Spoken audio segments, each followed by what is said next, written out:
அழகே அழகு சீரியல்ல அடுத்து வர எபிசோட்ல என்ன மாதிரியான ட்விஸ்ட் எல்லாம் இருக்க போகுதுங்கிறத இந்த வீடியோல பார்க்கலாம்.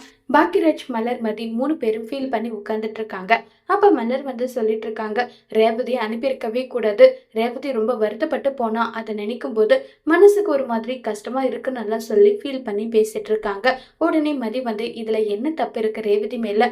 அவருடைய அப்பா போக சொல்லி டார்ச்சர் பண்ணாங்க, வேற வழி இல்லாம போயிட்டாங்கன்னு சொல்லிட்டு இருக்காங்க. அப்ப பாக்கியராஜ் இல்ல, நம்ம ரேவதி அனுப்பியிருக்கவே கூடாது. ரேவதியை போக விட்டது என்னுடைய பெரிய தப்பு தான் நல்லா சொல்லி ஃபீல் பண்ணிட்டு இருக்காங்க. அப்ப ரேவதியை பத்தி நீங்க பேசிட்டு இருக்கிறது எல்லாமே என்னன்னு சொல்லிட்டு சுரேஷ் அந்த இடத்துக்கு வராங்க. சுரேஷ் அங்க வந்ததும் உடனே பாக்கியராஜ் கோவப்படுறாங்க. என்ன நீ, என்ன தம்பி, நீ எனக்கு புரியல. ரேவதி போக சொல்லி நீ தான் டார்ச்சர் பண்ண. நீ எப்ப பாரு அந்த ஆளுக்கு தான் சப்போர்ட் பண்ணிட்டே இருக்க. நீ பேசவே பேசாத சுரேஷ்ன்னு சொல்லி கோவப்படுறாங்க. அண்ணே, நான் என்னமே பண்ணேன், எதுக்காகனே என் மேல இவ்வளவு கோபப்படுற? பின்ன நீ பண்ண வேலை அப்படித்தானேன்னு சொல்லிட்டு மலரும் திட்டுறாங்க. பாக்கியராஜ், மலர் 2 பேரும் திட்டு இருக்காங்க. அப்ப மதி அமைதியா உட்கார்ந்துட்டு இருக்காங்க. உடனே மதி கிட்ட, என்ன மேடம், உங்களுக்கு சொல்றதுக்கு எதுவும் இல்லையா? நீங்க எதுவும் சொல்லலையான்னு சொல்லிட்டு கேக்குறாங்க. அதுக்கு மதி இங்க பாருங்க, ஒரு இன்ஸ்பெக்டரா, ஒரு போலீஸா நீங்க பொண்ணுங்கன்னா இப்படி இருக்கணும் அப்படி இருக்கணும்னு சொல்லி அட்வைஸ் ஒண்ணுதான் பண்ணல.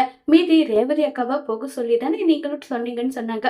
அம்மா தாயே, உன்கிட்ட கேட்டது என்னுடைய தப்புதான், தயவு செஞ்சு என்ன மன்னிச்சிட்டமான்னு சொல்லிட்டு சுரேஷ் கோபத்துல இருக்காங்க.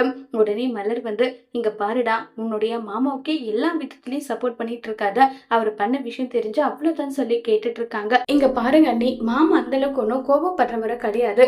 அவரு கோபப்படுறாருன்னா கண்டிப்பா ஏதாவது ஒரு காரணம் இருக்கும் சொல்றாங்க. உடனே மலர் அது என்ன காரணம்ன்றத நான் சொல்லட்டுமான்னு சொல்லிட்டு ரொம்பவே கோவமா மலர் எல்லா விஷயமும் சொல்றாங்க. மதிக்கு வேலை போனதுக்கு காரணமே தங்கராஜ் அண்ணன் தான். அந்த விஷயம் ரேவதிக்கு தெரிஞ்சு ரேவதி மதி கிட்ட சொன்னா, மதி அதை கேட்டு தங்கராஜ் அண்ணன் கிட்ட கோவப்பட்டு சண்டை போட்டா.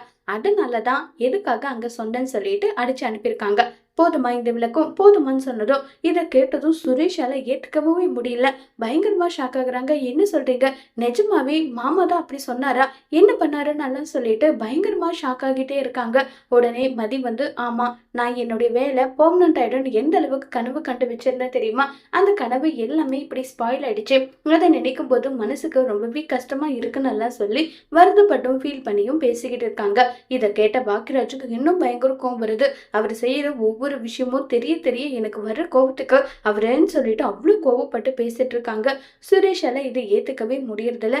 இப்ப நம்ம சுரேஷ் வீட்டுக்கு வராங்க. ரூமுக்கு வந்ததுமே மதி அமைதியா உட்கார்ந்துட்டு இருக்காங்க. உடனே சுரேஷ் மதி கிட்ட, மாமா இப்படி பண்ணுவாரு நான் நினைச்சு கூட பார்க்கல. இந்த விஷயத்த என்கிட்ட ஏன் முதல்லயே சொல்லலன்னு சொல்லி கேக்குறாங்க. உடனே மதி சொல்றாங்க, சொல்லியிருந்தா நீ என்ன பண்ணிருப்பீங்க? போய் சண்டை போட்டிருப்பீங்களா? இல்லை என்ன பண்ணியிருப்பீங்க சொல்லுங்க. உங்களால எதுவுமே பண்ணியிருக்க முடியாது. ஏன்னா நீங்க எப்படிப்பட்டவருன்னு தெரியும். உங்க வாயிலிருந்து எந்த ஒரு வார்த்தை வரும்னு எனக்கு தெரியும். அதனாலதான் நான் எதுவுமே கண்டும் காணாத விட்டுட்டேன்னு சொல்றாங்க. மாமா இப்படி பண்ணிருந்து ரொம்ப ரொம்ப பெரிய தப்பு தான். அதுக்காக மாமா அந்த அளவுக்கு கெட்டவர் எல்லாம் கிடையாது. அவர் ரொம்பவே நல்லவர். நான் இப்ப பார்த்துட்டு இருக்கேன்ல வேலை, அது கூட எனக்கு அவர் தான் வாங்கி கொடுத்தாரு தெரியுமான்னு சொல்லிட்டு சுரேஷ் தங்கராஜ் பெருமையை பேச, உடனே மதி இப்போதைக்கு இதை பத்தி பேச எனக்கு விருப்பம் இல்லை, எனக்கு தூக்கம் வருது, ப்ரிப்பரேஷன் ஆகணும், இன்டர்வியூ இருக்குன்னு சொல்லிட்டு அங்கிருந்து கிளம்பி போயிடுறாங்க. சுரேஷ் மாமா, என்னதான் உங்க மேல நான் மதிப்பு மரியாதை வச்சிருந்தாலும் நீங்க இப்படி ஒரு விஷயத்த செஞ்சிருக்க கூடாது, மதிக்கு இப்படி பண்ணிருக்கவே கூடாதுன்னு சொல்லிட்டு ரொம்பவே வருத்தத்துல சுரேஷ் இருக்காங்க. அடுத்த நாள் காலையில ஆகுது. அப்ப தங்கராஜோட அம்மா டே தங்கராஜ், காஃபி எனக்கு குடிக்கணும் போல இருக்குடா, நான் காஃபி குடிக்கட்டுமான்னு சொல்லிட்டு கேக்குறாங்க. அம்மா, பிளட் டெஸ்ட் எடுக்கணுமா, அதனால காஃபி எல்லாம் குடிக்காதீங்க. ஏண்டா, நான் நல்லா தானடா இருக்கேன், எனக்கு எதுக்குடா பிளட் டெஸ்ட்? அம்மா, என்னுடைய மாமனார் கூட நல்லா தான் இருந்தாரா, பாருங்க திடீர்னு அவருக்கு இப்படி ஆயிருக்கு, அதனால நம்ம செக் பண்ணிக்கிறதுல எந்த தப்பும் இல்லை, புரியுதுங்களான்னு சொல்லிட்டு இருக்காங்க. இப்ப தங்கராஜ் ரேவதி, நீயும் சாப்பிடாம தானே இருக்கு? ஆமாங்க, சாப்பிடல. இங்க பாரு ரேவதி, அதிகமா உனக்கு முடி உதறுது, அது இல்லாம டயர்டா இருக்குன்னு அடிக்கடி வேற போய் படுத்துக்கிற, அதனால கண்டிப்பா உனக்கு கொலஸ்ட்ரால் எல்லாம் இருக்கும், அதனால நீ செக் பண்ணிக்கோன்னு சொல்லிட்டு தங்கராஜ் சொல்றாங்க. உடனே ரேவதி, ஏங்க எனக்கெல்லாம் எதுக்குங்க, அதெல்லாம் பண்ணி தான் ஆகணும்னு சொல்லிட்டு இருக்காங்க. உடனே தங்கராஜ் ரேவதி கிட்ட ரொம்பவே கோவப்பட்டு பேசுறாங்க. இங்க பாரு ரேவதி, நான் ஒரு விஷயம் சொன்னா அது சரியா தான் இருக்கும். நான் எந்த விஷயமும் சொல்றேன்னா அது கண்டிப்பா எல்லாத்தையும் யோசிச்சு பார்த்து தான் சொல்லுவேன். புரியுதான்னு சொன்னதும் எந்த பதிலும் சொல்லாம ரேவதி அமைதியா இருக்காங்க. இப்ப லேப்ல இருந்து வராங்க. பிளட் டெஸ்ட் எடுத்துறாங்க. எடுத்துட்டு போனதும் உடனே தங்கராஜ் வந்து ரேவதி கிட்ட, இங்க பாரு ரேவதி, எனக்கு எந்த பிரச்சனையும் இல்ல. நான் நல்லா தான் இருக்கேன். ரிப்போர்ட் வரப்போகுது. உனக்கு நான் என்னெல்லாம் பிரச்சனை இருக்குன்னு நான் சொன்னனோ, அது எல்லாமே உனக்கு இருக்கிற மாரி ரிப்போர்ட் வரதான் போகுது. நீ பார்த்துக்கிட்டே இருன்னு சொல்றாங்க. இத கேட்டதும் உடனே ரேவதி எதுவும் பேசாம சைலண்டா அங்கிருந்து போயிடுறாங்க. இப்ப அடுத்த நாள் காலையில ஆகுது. நம்ம மலர் வந்து டிஃபன் ரெடி பண்ணிட்டு இருக்காங்க.